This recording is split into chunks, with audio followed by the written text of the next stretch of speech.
கல்யாணம் பண்றதுக்கு இன்ட்ரெஸ்ட் இல்லைன்னா ஏன்பா அந்த பொண்ணை ஏமாத்துன? உங்க வீட்லயே ஒரு பொம்பளை பொண்ணு இருக்குல்ல, உனக்கு அம்மா இருக்காங்கல்ல, தங்கச்சி இருக்குல்ல, யோசிச்சு பாத்தியா ஒரு நிமிஷம்?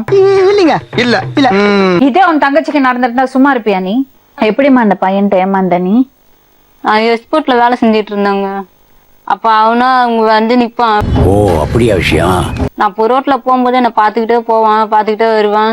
நான் அந்த மாதிரி உன்னை கல்யாணம் பண்ணிக்கிறேன், நான் உன்னை விட மாட்டேன், நான் உங்க அக்கா மாமாட்ட வந்து பேசி நான் சொல்றேன். எப்படா இவ்வளவு கச்சிதமா புழுவுற? அதெல்லாம் பண்ணி முடிச்சதுக்கு அப்புறம் புருஷன் பொண்டாட்டியா இருந்திருக்கலாமே, எதுக்கு முன்னாடி அவசரப்படுறீங்க? அதனால தானே குழந்தைய வச்சு நிக்கிற. இப்போ கண்ட நாயெல்லாம் புத்தி சொல்லண்டா, ஒழுங்காடுறான்னா கேட்கணும்ல. இது உங்க மனைவியா? மனைவி எல்லாம் கிடையாது. அப்புறம் மனைவி எல்லாம் கிடையாது. கோயில்ல தாலி கட்டலையா நீங்க? தாலி கட்டினா மனைவி ஆயிடுவாங்களா? தாலி கட்டினா மனைவி தான். கூட வாழலாம் மனைவியே கிடையாது. நீங்க இந்த பொண்ணோட பழகலையா? நான் பழகலையே. உங்க குழந்தை இல்ல?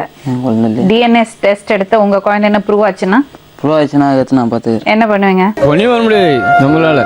சங்கு தான் ஓதணும் எங்களுக்கு.